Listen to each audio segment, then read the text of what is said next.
Hello மக்களே, June 17 சலங்கீடு promo review தான் பார்க்க போறோம். உங்களுக்கு என்னோட ரிவ்யூ பிடிச்சிருந்தா சீரியல் கட்டிடுவோம், மறக்காம சப்ஸ்கிரைப் பண்ணிக்கோங்க. நம்ம அவள் வருவாள சீரியல் போட்டுட்டு இருக்கோம், மேகா சந்தேசம் சீரியல் போட்டுட்டு இருக்கோம். ஸோ அதையும் பார்க்கணும்னு நினைக்கிறவங்க அதையும் வீடியோ ஃபுல்லா பாருங்க. இன்னைக்கு நம்ம என்னெல்லாம் பார்க்க போறோம் அப்படின்னா, சரி உயிரோட தான் இருக்கிறாரா இல்லையா அப்படிங்கிற இதை அபூர்வா கண்டுபிடிக்க போறாங்க. அது கடைசியா அவங்களுக்கு என்ன கிடைச்சது, சரி உயிரோட இருக்கிறத கண்டுபிடிச்சாரா இல்லையா. அப்புறம் இங்க பார்த்தா அப்படியே நம்ம ககன் வீட்டுல பார்த்தா நம்ம சிவாக்கும் பூர்ணிக்கும் கல்யாண ஏற்பாடெல்லாம் தடபுடலாம் ஆரம்பிக்குது. அதுக்கடுத்து இப்பயாச்சும் நம்ம சிவா பூமி கிட்ட போயிட்டு உண்மையை சொன்னாங்களா, பிந்துவை தான் நான் காதலிக்கிறேன் அப்படிங்கிறத. இதை பத்தின ஃபுல் வீடியோ தான் இன்னைக்கு பார்க்க போறோம். ஸோ வீடியோ ஃபுல்லா பாருங்க. இங்க முதல்ல பார்த்தா நம்ம ககன் பூமி ககன் தன்னோட காதலை வெளிப்படுத்துறதுனால அவங்க ரெண்டு பேரும் ரொமான்ஸ் பண்ணிட்டு ரொம்ப ஜாலியா சந்தோஷமா இருக்காங்க. அப்படியே பார்த்தா மறுநாள் காலையில விடியுது. இங்க பார்த்தா நம்ம நட்சத்திரா குளிச்சுட்டு வராங்க. நம்ம செரி ரூமுக்குள்ள ஆவி மாதிரி வந்திருக்காரு. எப்பவும் போல அந்த வெள்ளை கலரை கவுன மாதிரி ஒன்ன போட்டுட்டு அவர் நட்சத்திரா ரசிச்சு பார்த்துட்டு இருக்காரு. அதாவது நட்சத்திரா முடிய கோதுறதுல இருந்து தலைய வாடுற வரைக்கும் அப்படி அவங்க குளிச்சுட்டு ரெடி ஆயிட்டு இருக்காங்க. இது எல்லாத்தையுமே பார்த்து அப்படியே ஒரு ஹீரோயின் எஃபெக்டுக்கு நம்ம செரி இமேஜின் பண்ணி அப்படியே வர்ணிச்சு ரசிச்சிட்டு இருக்காரு. நம்ம நட்சத்திரா செரி இந்த ரூம்ல இருக்கிறத பார்க்கவே இல்லை.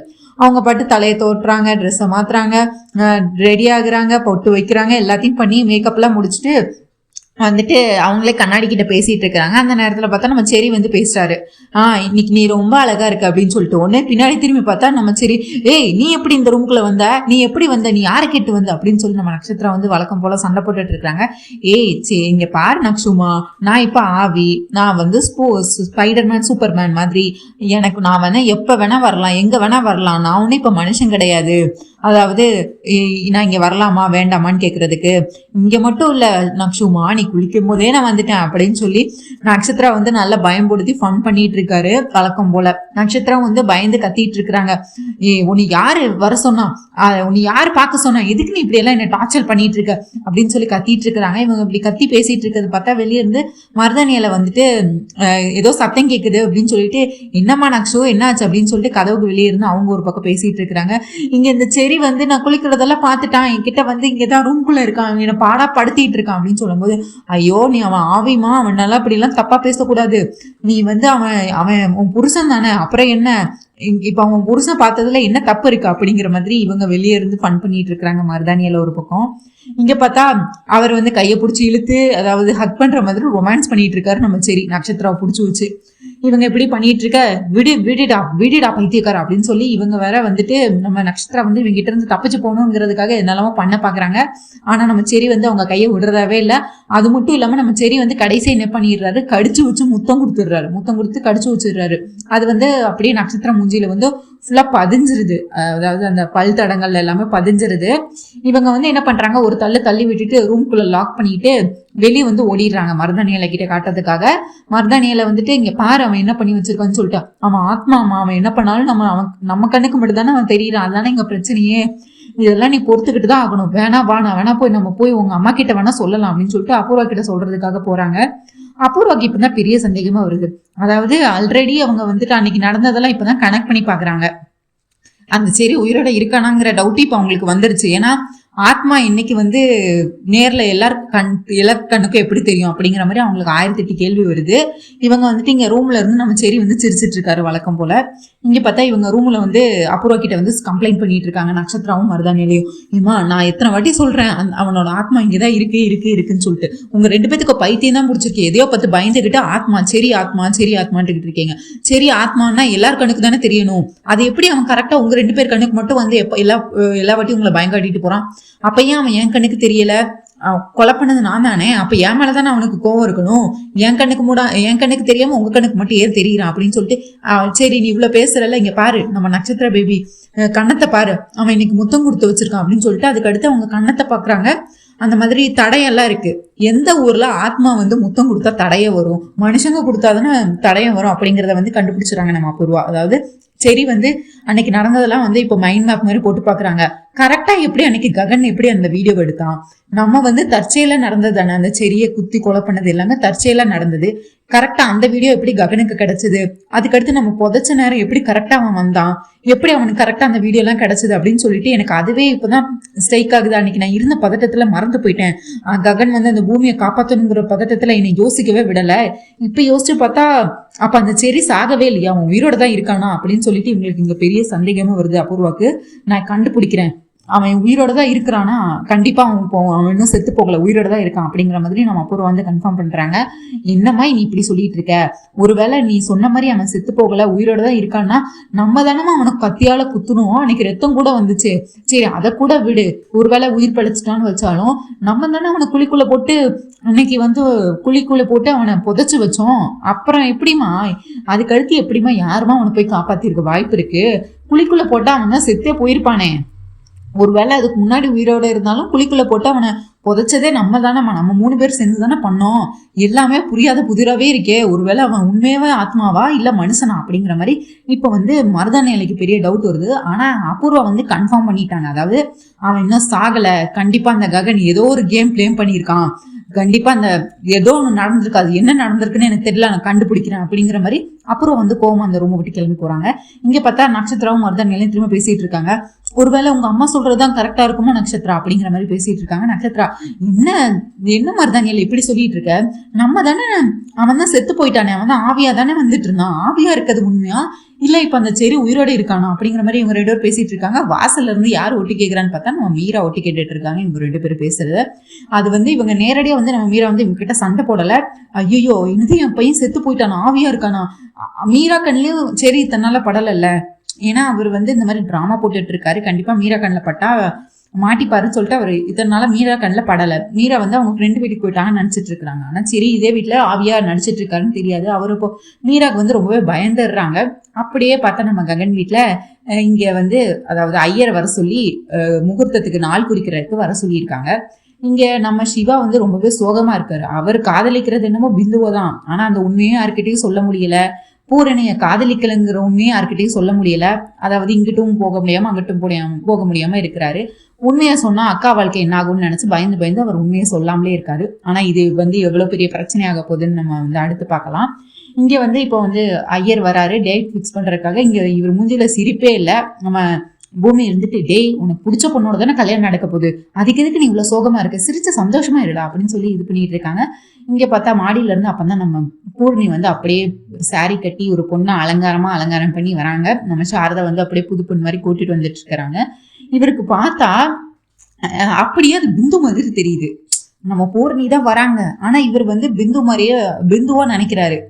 பிந்துன்னு நினைச்சு அவர் வந்து சிரிக்கிறாரு. அவர் மனசுல ஃபுல்லா அது பிந்துவோட ஃபேஸ் தான் தெரியுது, பூரணியோட ஃபேஸ் தெரியல.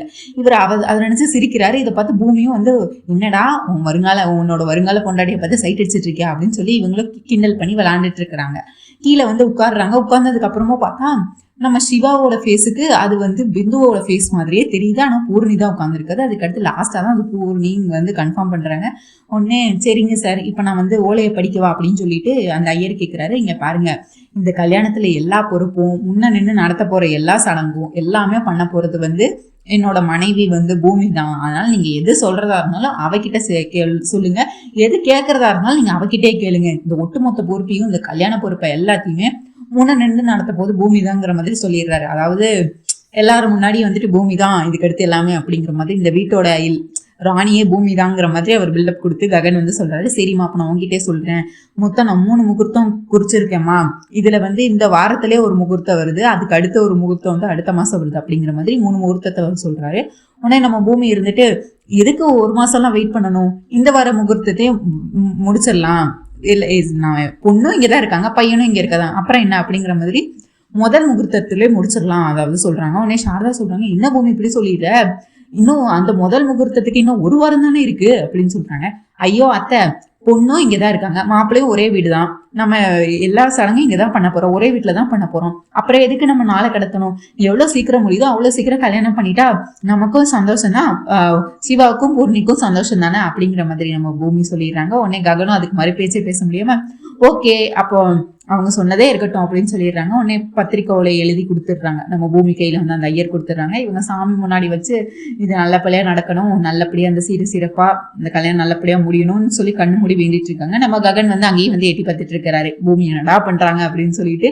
அவர் தான் இப்போ வந்து ரெமோ மூடிக்கு வந்துட்டாரு ஃபுல்லா அப்படின்னு சொல்லிட்டு அவர் வந்து பார்த்துட்டு இருக்கிறாரு. பார்த்துட்டு உடனே கண்ணை திறக்கிறாங்க. பூமி வந்து பார்த்து பயந்துடுறாங்க. இது என்ன பண்ணிட்டு இருக்கீங்க அப்படின்னு சொல்லிட்டு உடனே இவர் வந்து கிட்ட வந்து ஹக் பண்ணலான்னு வர, ஐயோ தப்பு மாமா, கல்யாணம் முடிகிற வரைக்கும் இதெல்லாம் பண்ணக்கூடாது, அதுவும் சாமி முன்னாடி ஹக்ல பண்ணக்கூடாது, போங்க முதல்ல அப்படின்னு சொல்லிட்டு தள்ளி விட்டுட்டு இவங்க பட்டு போயிடுறாங்க. உடனே நான் ஒட்டுமொத்த பொறுப்பையும் உங்ககிட்ட தான் கொடுத்துருக்கேன் அப்படிங்கிற மாதிரி நம்ம ககன் வந்து பேசிட்டு இருக்கிறாரு. அப்படியே பார்த்தா மீரா வந்து இப்ப இந்த உண்மைகள் எல்லாத்தையுமே கேபி கிட்ட உண்மையை சொல்றாங்க. அதாவது இவங்க 2 பேரும் ரூம்ல பேசிட்டு இருந்தாங்க, நட்சத்திரம் மருதானியிலையும். செரிக்கு என்ன ஆச்சு, செரியை நான் கண்ணால இன்னும் பார்க்கவே இல்லை, அவன் எங்கதான் இருக்கான், உங்களுக்கு தெரியுமா தெரியாதா, நீங்க செரியை பாத்தீங்களா இல்லையா, சரி உண்மையில அவன் ஃப்ரெண்டு வீட்டுக்கு தான் போயிருக்கானா, அவன் எதுக்கு ஆவி ஆயிட்டான்னு அவங்க பேசிட்டு இருந்தாங்க, அவன் ஆவியா இருக்கானா இல்ல உயிரோட இருக்கானான்னு பேசுறாங்க, எனக்கு என்ன பண்றதுன்னே தெரியல, நான் செரியை இப்ப உடனே பார்க்கணும், செரிக்கு ஏதாவது ஆபத்து இருக்குமா, எனக்கு பயமா இருக்குங்க அப்படின்னு சொல்லி கேபி கிட்ட சொல்லிட்டு இருக்கிறாங்க. அவனை கேபி, நீ உடனே போய் சரி உனக்கு ரொம்ப கவலையா இருந்தா நீ வேணா போய் போலீஸ்ல கம்ப்ளைண்ட் கொடு அப்படின்னு சொல்றாங்க. ஐயோ, என் அண்ணன்ட்டு சொல்லாம போலீஸ்ல போய் நான் எப்படி கம்ப்ளைண்ட் கொடுக்க முடியும், முதல்ல நான் என்னோட அண்ணன் கிட்ட இதை பத்தி சொல்றேன், அதாவது சரச்சந்திரா கிட்ட நான் இதை பத்தி எல்லாத்தையுமே சொல்றேன், அதுக்கு அடுத்து வேணா நம்ம போலீஸ்ல போகலாம், அதுக்கு முன்னாடி நம்ம ஒரு பூஜையை போட்டுடலாம், எனக்கு எதுவோ செரிக்கு ஏதோ தப்பா நடக்க போற மாதிரி கனவு வருது அப்படின்னு சொல்லிட்டு நம்ம வேணா வீட்டிலே ஒரு பூஜை பண்ணலாம் அப்படிங்கிற மாதிரி பேசிட்டு இருக்காங்க. கோயில்ல பார்த்தா நம்ம சாரதாவும் பூமியும் வெயிட் பண்ணிட்டு இருக்கிறாங்க கேபி கிட்ட. அதாவது பூரணிக்கு கல்யாணம் எல்லாம் ஃபிக்ஸ் பண்ணியிருக்காங்க, இதெல்லாம் பத்தி சொல்லணும்ல, அவரோட அது பூரணியோட அப்பா தான் அவர்கிட்ட சொல்லணும் அப்படிங்கிறதுக்காக கோயில்ல வெயிட் பண்ணிட்டு இருக்காங்க. ஆனா நம்ம கேபி பார்த்தா இன்னும் கோயிலுக்கே வரல. நம்ம பூமி வந்து டென்ஷன் ஆயிட்டு இருக்காங்க. மாமா எப்பவுமே அப்படிதான், சொன்ன டயத்துக்கு வர்றதே கிடையாது அப்படின்னு சொல்லி புலம்பிட்டு இருக்காங்க சாரதா கிட்ட. இங்க கோயில பார்த்தா பூமியும் சாரதாவும் வந்து கேபிக்காக வெயிட் பண்ணிட்டு இருக்கிறாங்க. கேபி வர மாதிரியே தெரியல. பூமிக்கு வந்து டென்ஷன் ஆகுது. மாமா ஏன் இப்படி லேட்டா வராங்க, எப்பவுமே லேட்டா தான் வராங்க, நம்ம வெயிட் பண்ணிட்டு இருப்போம்னு தெரியாதா அப்படிங்கிற மாதிரி பேசிட்டு இருக்கிறாங்க. உடனே நம்ம சாரதா வந்து கேபிக்கு சப்போர்ட்டா, இங்க பாரு அவருக்கு என்ன வேலையோ என்ன கஷ்டமோ வருவாரு அப்படின்னு சொல்லி பேசிட்டு இருக்கிறாங்க. உடனே பூமி, அத்தை மாமாவை பிடிக்கலன்னு சொல்லிட்டு அவ்வளவு காதல் இருக்கு அவங்களுக்கு மாமா மேல, இந்த சின்ன விஷயத்துல கூட நீங்க மாமா விட்டு கொடுக்க மாட்டீங்க அப்படின்னு சொல்லி இவங்க 2 பேரும் பேசிட்டு இருக்கிறாங்க. உடனே பூமி, நான் உள்ள போய் சாமி கும்பிட்டு வந்துடுறேன், நீங்க மாமா வந்தா பேசிட்டு இருங்க அப்படின்னு சொல்லிட்டு கோயிலுக்குள்ள போயிடுறாங்க. இங்க பார்த்தா நம்ம கேபி வந்து என்ட்ரி கொடுக்குறாரு கார்ல. அப்படியே பார்த்தா அவருக்கு ஆளு கெட்டப் எல்லாத்தையும் சேஞ்ச் பண்ணி இருக்கிறாரு. அதாவது முடியெல்லாம் வச்சுக்கிட்டு விக்கெல்லாம் வச்சுக்கிட்டு கையில ஒரு சொம்பு, அப்படியே ஒரு அல்ட்ரா சாமியார் மாதிரி வராரு. அவர் யாருமே கண்டே பிடிக்க முடியாது. தாடி எல்லாம் எக்ஸ்ட்ரா வச்சுக்கிட்டு மூஞ்சி எல்லாம் வந்து வேற மாதிரி வச்சு புருவத்தெல்லாம் வரைஞ்சு இந்த மாதிரி உண்மையில சாமியாரே தோத்து போயிருவாங்க போல, அந்த அளவுக்கு சாமியார் கெட்ட போட்டுட்டு வந்துட்டு இருக்காரு கேபி. வந்து நம்ம சாரதா பின்னாடி வந்து சாரதாவை பார்த்துட்டாங்க. உடனே வந்து சாரதான்னு பேரு சொல்லி கூப்பிடாம கையை வச்சு முதுகுல கூப்பிடுறாரு, தொட்டு கூப்பிடுறாரு. உடனே நம்ம சாரதாக்கு, ஏய் யாரு நீ, உனக்கு எவ்வளவு தைரியம் இருந்தா நீ என்ன தொட்டிருப்ப, யாரு நீ, உனக்கு என்ன வேணும், எதுக்கு நீ என்கிட்ட என்னை கூப்பிட்டு இருக்க அப்படின்னு சொல்லி சண்டைக்கு போறாங்க. நம்ம பூமியும் சாமி கும்பிட்டுட்டு வந்துடுறாங்க. வந்து யாரா நீ, எவ்வளவு தைரியம் தான் நீ அத்தை மேலே கை வச்சிருப்ப அப்படின்னு சொல்லிட்டு அப்படியே ராட்சசி மாதிரி அடிக்க வர்றாங்க. கையில இது வச்சுட்டு அடிக்கலான்னு வராங்க. உடனே இவர் வந்து அப்பதான் லைட்டா தாடி எடுத்து காட்டிட்டு, ஏய் நான் கேபி அப்படின்னு சொல்றாரு. உடனே சாரி மாமா மன்னிச்சிருங்க, நீங்களா, இது எதுக்கு இந்த வேஷம், எதுக்கு இந்த கோலம், எதுக்கு இப்படி வந்திருக்கீங்க, எங்களை பார்க்க தானே வந்திருக்கீங்க, அதுக்கு எதுக்கு இந்த மாதிரி வேஷம் எல்லாம் போட்டுட்டு வந்திருக்கீங்க அப்படின்னு சொல்லும்போது கேபி வந்து ஒரு பிளான் பண்ணி கொடுக்குறாரு. அதாவது அந்த அபூர்வாவும் மருதானியில நட்சத்திரம் எல்லாரும் சேர்ந்து என்னோட பையன் செரியை வந்து கொலை பண்ணி அதை புதைக்க வர செஞ்சாங்கல்ல, அது சரச்சந்திராக்கு வெளியே கொண்டு வரணும், அவங்க வாயாலே ஒத்துக்க வைக்கணும், அதுக்காக தான் நான் இவ்வளவு பண்ணிட்டு இருக்கேன் அப்படின்னு சொல்லி வந்து அவங்க வாயாலே ஒத்துக்க வைக்கணும், அதுக்காக தான் இந்த சாமியார் கெட்டப்பு. மீராக்கு வேற இப்போ சந்தேகம் வந்துருச்சு, இப்போ அபூர்வாக்கும் சந்தேகம் வந்திருக்கும், அதனால அவங்கள நம்ப வைக்கணும், இப்போ நான் வீட்டுல போய் ஒரு பெரிய டிராமாவே போட போறேன் அப்படிங்கிற மாதிரி நம்ம கேபி வந்து என்னென்ன பிளான் அப்படிங்கிறத இவங்க கிட்ட விளக்கி சொல்றாங்க. சூப்பர் மாமா சூப்பர் பிளான் அப்படின்னு சொல்லி பூமி கங்கராட்ஸ் பண்றாங்க. இவங்க சாரதாவும் சரி நல்ல பிளான் தான் அப்படின்னு சொல்லி இவங்க பேசிட்டு இருக்கிறாங்க. இங்க பார்த்தா நம்ம ககன் வீட்டுல சிவா பூர்ணியோட கல்யாணத்தின் முதல் நாளா மஞ்சள் அடிக்கிற ஃபங்க்ஷன் நடக்குது. அதாவது நிறைய பேர் இவங்க சொந்தக்காரங்களெல்லாம் வர வச்சிருக்காங்க. வர வச்சு எல்லாத்துக்கும் ஒரு அம்மிக்கல்ல கொடுத்துட்றாங்க. அம்மிக்கல் நல்ல நேரம் பார்த்து மஞ்சளை இடிக்கிறதுக்காக இது பண்ணிட்டு இருக்கிறாங்க. உடனே சரி சாரதா நீங்களே போட்டுருங்க அப்படின்னு சொல்லி எல்லாரும் கல்லுலயும் வந்து நீங்களே மஞ்சளை போட்டுருங்க அப்படின்னு சொல்றாங்க. நம்ம சாரதாவோ பெரிய மனசு பண்ணி பெருந்தன்மையா, எங்க வீட்டு மருமக, எங்க வீட்டு மகாலட்சுமி எல்லாரும் என்னோட பூமி இருக்கும்போது நான் இதுக்கு இதெல்லாம் பண்ணணும், என் மருமக கையாலே இதெல்லாம் நடக்கட்டும் அப்படின்னு சொல்றாங்க. உடனே ககனும் அதுக்கடுத்து வந்து அதுக்கு ஏத்த மாதிரி, ஆமா இந்த ஃபங்க்ஷன்ல இந்த கல்யாணமே பூமி தான் முன்னாடி நின்று நடத்த போறா, அதனால அவ கையாலே எல்லாமே பண்ணலாமே அப்படின்னு சொல்லி அவரும் இது பண்றாரு. உடனே பூமிக்கு மனசுக்குள்ள ஒரே பட்டர்ஃபிளைஸ் தான், ஒரே பறக்குது, பட்டாம்பூச்சி எல்லாம் பறக்குது. அவங்களும் அதுக்கடுத்து சரின்னு சொல்லிட்டு தாம்பூலத்துல இருக்கிற மஞ்சளை எடுத்து எல்லா இதுக்கும் கொஞ்சம் கொஞ்சமா போட்டுட்டு இருக்கிறாங்க. நிறைய அம்மிக்கல் வச்சிருக்கிறாங்க மஞ்சள் இடிக்கிறதுக்கு. அம்மிக்கல் எல்லாத்துலயும் கொஞ்சம் கொஞ்சமா போட்டுட்டு முதல்ல நம்ம பூமி வந்து இடிக்க ஆரம்பிக்கிறாங்க. அதுக்கு பின்னாடியே வந்து ஃபாலோ அப்பா சாரதா, அப்புறம் அங்க இருக்கிற இன்னும் சில பொம்பளைங்க எல்லாரும் சேர்ந்து அந்த மஞ்சள் இடிச்சிட்டு இது பண்ணிட்டு இருக்காங்க. நம்ம ககன், பூரணி, சிவா எல்லாரும் இருக்கிறாங்க. பூரணி வந்து இவங்கள சிவாவை பார்த்து சைட் அடிச்சுட்டு சந்தோஷமா அப்படியே சிரிச்சுக்கிட்டே இருக்கிறாங்க, வெக்கப்பட்டுக்கிட்டே இருக்கிறாங்க. நம்ம சிவாக்கோ மனசு ஃபுல்லா பிந்து கிட்ட இருக்கு. ஆனா அவர்கிட்ட உண்மையும் சொல்ல முடியாம மெல்லவும் முடியாம அவர் வந்து ஒரு இக்கட்டான சூழ்நிலையில நின்றுட்டே இருக்காரு. கடைசி வரை உண்மையை சொல்லல, தாலியை கட்டிடுவாரு போல, அந்த மாதிரிதான் இருக்கு. உண்மையை சொல்ற மாதிரி தெரியல. இங்க வந்து பூமி இடிச்சு இடிச்சு டயர்டாவே ஆயிட்டாங்க. அதாவது எல்லா பக்கமும் ரெண்டு பொம்பளைங்களா சேர்ந்து இடிச்சிட்டு இருக்கிறாங்க. சாரதா வந்து தனியா ஒரு இதுல இடிக்கிறாங்க, பூமி வந்து தனியா ஒரு இதுல இடிக்கிறாங்க. அவங்க இடிச்சிட்டு டயர்ட் ஆயிட்டாங்க. உடனே நம்ம ஹீரோ ககன் சும்மா விடுவாரா அப்படின்னு சொல்லிட்டு ஹெல்ப் பண்ண வர மாதிரி வந்து பூமியும் ககனும் சேர்ந்து இடிச்சிட்டு இருக்கிறாங்க. இடிச்சிட்டு பார்த்தா வழக்கம் போல அவங்க ரொமான்ஸ் பண்ணதானே செய்யணும், ரொமான்ஸ் பண்ணிட்டு இருக்கிறாங்க. அப்படியே இதை பார்த்து சந்தோஷப்படுறாங்க. நம்ம சாரதா இதை பார்த்து சிரிக்கிறாங்க. அப்புறம் அப்படியே பார்த்தா சிவா, பூரணி எல்லாருமே வந்து ககன் பூமியை பார்த்து சந்தோஷப்பட்டு சிரிச்சுட்டு வெக்கப்பட்டு இருக்கிறாங்க. இவங்க 2 பேரும் சேர்ந்து இடிக்கிறாங்கன்னு பார்த்தா இப்ப பூரணிக்கு ஒரு அழகான கனவு. அதாவது பூமியும் ககனும் இருக்கிற இடத்துல சிவாவும் பூரணியும் இருந்தா எப்படி இருக்கும் அப்படிங்கிற மாதிரி பூரணிக்கு ஒரு அழகான கனவு. அவங்க வந்து அவங்க 2 பேரும் சேர்ந்து இடிக்கிற மாதிரி இவங்க கனவு கண்டுகிட்டு இருக்காங்க. நம்ம பூரணி கனவு கண்டுட்டு அதை வெக்கத்துல சிரிச்சுக்கிட்டு இருக்காங்க. இப்படி நடந்தா எப்படி இருக்குங்க மாதிரி. இவங்க மட்டும் இல்ல, அடுத்து பார்த்தா அப்படியே பார்த்தா நம்ம சாரதா ககன் பூமி இப்ப இடிச்சிட்டு இருக்காங்களே, இதே மாதிரி நானும் கேபி இடிச்சா எப்படி இருக்கும் அப்படிங்கிற மாதிரி சாரதாவும் கேபி இடிச்சா எப்படி இருக்குங்கிற மாதிரி சாரதா ஒரு கனவு கண்டுகிட்டு இருக்காங்க. ஆளாளுக்கு வந்து இங்க ஒரு பரபரப்பா இவங்க கல்யாணத்துக்கான ஏற்பாடு ஒண்ணா நடந்து மஞ்சள் இடிக்கிற விழா இங்க நடந்துட்டு இருக்கு. இங்க மீரா வந்து தட்டுல வந்து பூ, வெத்தலை பாக்கு அப்படின்னு சொல்லி எல்லாத்தையும் எடுத்து வச்சிட்டு இருக்கிறாங்க. உடனே ரூம்குள்ள இருந்து வந்த மருதானியிலையும் அப்புறம் கேட்டு, என்ன மீரா என்கிட்ட கூட ஒன்னும் சொல்லல, நீயா எல்லாத்தையும் முடிவு பண்ணிட்ட போல, நீயா எல்லாத்தையும் எடுத்து வச்சிட்டு இருக்க, அதான் வராங்க, அவங்க வராங்க அப்படின்னு மட்டும் சொல்றாங்க.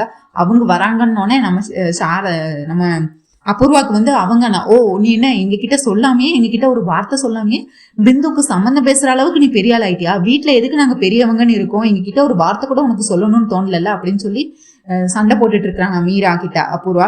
ஐயோ அண்ணி, நீங்க இருக்கும்போது, நீங்க அண்ணன் இருக்கும்போது நான் எதுக்கு அவ்வளவு பெரிய முடிவெல்லாம் எடுப்பேனா?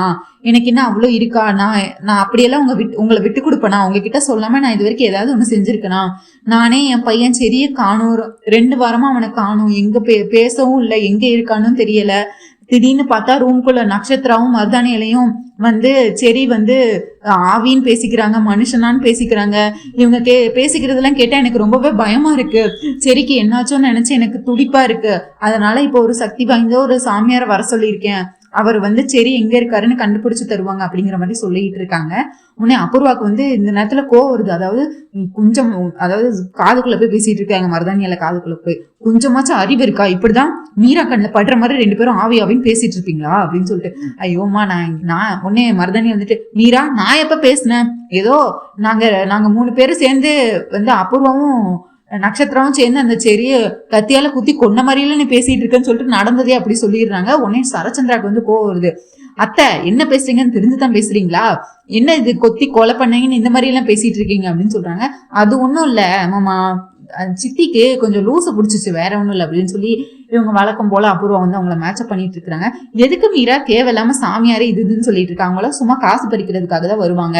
யார் உண்மையை சொல்ல போறா? உனக்கு சரியே காணணும்னா நீ வந்து முதல்ல மாமா கிட்ட சொல்லியிருக்கணும், இல்ல போலீஸ்கிட்ட போய் கம்ப்ளைண்ட் பண்ணிருக்கணும். அதை விட்டுட்டு தேவையே இல்லாம இந்த சாமியார்லாம் வந்து என்னத்த சொல்லிட போறாங்க? அவங்கள கண்டுபிடிக்க போறாங்களா? முதல்ல கால் பண்ணி அந்த சாமியாரை வர வேண்டாம்னு சொல்லு, இது சும்மா காசு புடுங்கிட்டு போறதுக்கு தான் வருவாங்க அப்படின்னு சொல்லிட்டு இருக்காங்க. ஐயோ இல்ல நீ அவங்க ரொம்ப சக்தி வாய்ந்த இது அப்படின்னு சொல்லிட்டு இருக்காங்க. உடனே சரச்சந்திராவும் எதுக்குமா தேவையில்லாமா அப்படின்னு சொல்லி வேண்டான்னு சொல்லிடுமா அப்படின்னு சொல்லிட்டு இருக்காங்க. உடனே மீரா வந்து யோசிக்கிறாங்க, அதாவது ரொம்ப கவலையா இருக்காங்க. இல்ல சரியே காணும், அவன் என்கிட்ட பேசவும் இல்லை அப்படின்னு சொல்லி. அதுக்கடுத்து சரச்சந்திரா வந்து மீராவோட இந்த சோகமான முஞ்ச பார்த்து தன்னோட தங்கச்சி வருத்தப்படுறத கண்ணால பார்க்க முடியல அப்படிங்கிறதுக்காக சரி அபூர்வா அவன் மனசு திருப்திக்காக அவ ஏதோ பண்ணிட்டு போட்டுமே விட அப்படின்றாங்க. இங்க பார்த்தா நம்ம கேபி வந்து கூட இன்னும் 2 சிசியர்களை கூட்டிட்டு கார்ல வந்து கெத்த இறங்கிடுறாரு. வழக்கம் போல வந்துட்டு அந்த ஒரு கட்டையும் இந்த இடது கையில ஒரு செம்பையும் வச்சுட்டு, அதாவது ஒரு அல்ட்ரா சாமியார் மாதிரி வந்துடுறாரு. வந்துட்டு அது கேபின்னு யாராலையுமே கண்டே பிடிக்க முடியல, அந்த அளவுக்கு கெட்டப்ப ஃபுல்லா சேஞ்ச் பண்ணிட்டு இன்னும் 2 பேர் வந்து அப்படியே பூ போட்டுட்டு பூல தான் நடக்க வைக்கிறாங்க நம்ம கேபிய. உடனே வீட்டுக்குள்ள வரும்போதே கோவிந்தா பஜ கோவிந்தா அப்படின்னு சொல்லிட்டு மந்திரம் எல்லாம் ஏதோ படிச்ச மாதிரி வந்து சொல்லிட்டே இருக்கிறாரு. சொல்லிட்டே வந்துட்டு இங்க சோஃபால வந்து உட்காந்துக்கிறாரு. உட்காந்துட்டு என்ன பிரச்சனை, உனக்கு என்கிட்ட என்ன தெரியணும், எதுக்கு என்னை இந்த வீட்டுக்கு வர சொன்ன அப்படின்னு சொல்லும்போது, என் பையனை 2 வாரமா காணோம், இதுக்கு முன்னாடியும் அப்படின்னு சொல்ல வராங்க. இதுக்கு முன்னாடியும் வரைக்கும் தான் சொல்லியிருக்காங்க. உடனே கேப்பி, இதுக்கு முன்னாடியும் பையனும் மருமகளும் வெளியூர் போனாங்க, அங்க இருந்து உன் பையன் காணாம போயிட்டான், அதுதானே அப்படின்னு சொல்லி நடந்ததை வந்து அப்படியே சொல்றாரு. உடனே இவங்க ரொம்ப சக்தி வாய்ந்தவங்க தான் போலன்னு சொல்லிட்டு இங்க மருதாணி அலைக்கு அள்ளு விடுது. எப்படிமா நடந்து முடிஞ்சதெல்லாம் முன்னாடி நடந்ததெல்லாம் எப்படிமா கரெக்டா சொல்றான், ஒருவேளை நம்ம தான் குத்தி குழப்பணும்னு சொல்லிடுவானோமா, எனக்கு வேற பயமா இருக்கேமா அப்படின்னு சொல்லி அபூர்வா காதுல வந்து புலம்பிட்டு இருக்கிறாங்க நம்ம மருதாணியில. சரி இப்ப என்ன, இப்பவும் பையனை காணுமா, கண்டுபிடிக்கணுமா அதானே அப்படின்னு கேக்குறாங்க. ஆமா சாமி, என் பையன் எங்க இருக்கானே தெரியல, 2 வாரம் ஆச்சு, நான் கண்ணால இன்னும் பார்க்கல, அவன் என்கிட்ட பேசவும் இல்லை, எனக்கு ஒரே கவலையா இருக்கு அப்படின்னு சொல்லிட்டு இருக்கிறாங்க.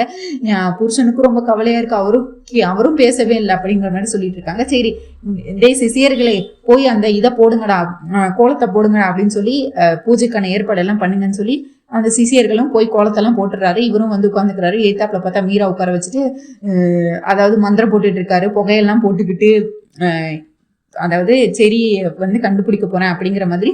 சரி இவங்க தானே குத்தி கொலை பண்ணாங்க, உன் பையன் வந்து இப்போ கடவுளோட இருக்கான் அப்படின்னு சொல்லிடுறாங்க. சரி கேபி வந்து கடவுளோட இருக்கான்னு சொல்லிடுறாங்க. இது கடவுளோட அப்படின்னு சொல்லி, அதாவது உயிரோட இல்லை அப்படிங்கறத இன்டைரக்டா சொல்றாங்க. உடனே நம்ம மீராக்கும் அழுதுறாங்க. டே சரி நீ 100 வருஷம் நல்லா இருக்குன்னு நினைச்சனே, இப்படி நான் உன்னை பார்க்காமலே நீ போயிட்டியா என்னை விட்டு, என்னடா சரி இது எனக்கு வந்த சோதனை அப்படின்னு நினைச்சு இங்க மீரா வந்து ஏங்கி எழுதிட்டே இருக்கிறாங்க. உடனே அப்புறம் வந்து கூட்டத்தை கலைக்கிறதுக்காண்டி, இதுக்கு மேலே இருந்தா உண்மையை ஃபுல்லா வெளியே வந்துருங்கிறதுக்காண்டி, மீரா இவங்க சொல்றதெல்லாம் நீ நம்பிட்டு இருக்கியா, இவனே ஒரு பொய் சாமியாரு, காசுக்காக என்ன வேணா சொல்லுவாங்க, இப்ப நான் இவனுக்கு காசு கொடுத்தேன்னு வச்சுக்கோயேன், சரி உயிரோட தான் இருக்கான்னு சொல்லுவான், இதெல்லாம் நம்பிட்டு நீ அழுதுட்டு இருக்கியா, விடு மீரா அப்படின்னு சொல்லி ஏதோ நல்லவங்க மாதிரி வந்து பேசிட்டு இருக்கிறாங்க மீரா கிட்ட. அப்படியே பார்த்தா இவங்க திரும்ப கேபி வந்துட்டு, ஐயோ நான் சொல்றது உண்மையா இல்லாம இருந்தா நீங்க ஒரு காசு கூட, நான் சொல்றது பொய்ன்னு நினைச்சு அது நீங்க பொய்ன்னு நிரூபிச்சிங்கன்னா நீங்க எனக்கு ஒரு காசு கூட தர தேவையில்ல, நான் ஒரு காசு கூட உங்ககிட்ட இருந்து வாங்கிட்டு போக மாட்டேன், இவங்க என்ன கேள்வி கேட்கறாங்களோ அதுக்கு எல்லாத்துக்கும் நான் இன்னைக்கு பதில் சொல்லாம ஒரு காசு கூட நான் வாங்கிட்டு போக மாட்டேன் இந்த வீட்டை விட்டு அப்படிங்கிற மாதிரி, நீங்க எனக்கு காசே தர வேண்டாம், நான் சொல்றது பொய்ன்னு நினைச்சாங்கிற மாதிரி சொல்றாரு. உனக்கு தெரியணுமா வேண்டாமா உன் பையன் இருக்கிற இடம் அப்படிங்கிற மாதிரி, உன் பையனை பத்தி அப்படிங்கிற மாதிரி கேட்கிறாரு. ஐயோ சொல்லுங்க. சரி அவனே மருதாணியில இருந்துட்டு, நீங்க தான் உயிரோட இல்லைங்கிற மாதிரி சொல்றீங்கல்ல, அப்ப செத்தா அவன் எப்படி செத்துருப்பான் நீங்க சொல்லுங்க, அப்ப நான் நம்புறேன் அப்படிங்கிற மாதிரி சொல்றாங்க. கத்தி குத்து ரத்தம் அப்படிங்கிற மாதிரி ஒண்ணு சொல்றாரு. உடனே மருதாணி இலைக்கு அள்ளு விட்டுருச்சு, அபூர்வாக்கு அதுக்கு மேல அள்ளு விட்டுருச்சு. அதாவது கண்ணால பார்த்த மாதிரியே எப்படி கொலை பண்ணதை எப்படி ஒருத்தலால இவ்வளவு கரெக்டா சொல்ல முடியும் அப்படின்னு சொல்லிட்டு, இருந்தாலும் இதுக்கு மேலே ஏதாவது பண்ணணும்னு சொல்லிட்டு கெடுத்து விடணும்னு சொல்லிட்டு திரும்பியும் அபூர்வா வந்து ஆஜராயிட்டு இருக்காங்க. இதுக்கு அடுத்து என்ன நடந்துச்சுங்கிறத நாளைக்கு வீடியோல கண்டிப்பா நம்ம பார்க்கலாம். மீரா அதாவது சரச்சந்திரா முன்னாடி மீராவோட முகத்தறையை கிழிச்சாரா இல்லையா கேபி அப்படிங்கறத நாளைக்கு வீடியோல கண்டிப்பா நம்ம பார்க்கலாம். நீங்க என்ன நடக்கும்னு நினைக்கிறீங்கன்னு சொல்லிட்டு கண்டிப்பா கமெண்ட்ஸ்ல சொல்லுங்க. இந்த வீடியோ லைக் பண்ணுங்க, ஷேர் பண்ணுங்க, அப்படியே அந்த ஹை பட்டனையும் மறக்காம தட்டி விடுங்க. நம்ம அவள் வருவாள சீரியல் சலங்கேலி சீரியல் போட்டுட்டு இருக்கோம். ஸோ அதையும் பார்க்கணும்னு நினைக்கிறவங்க அதையும் வீடியோ ஃபுல்லா பாருங்க. தேங்க்யூ மக்களே, நன்றி. நாளை சந்திக்கிறேன். பாய்.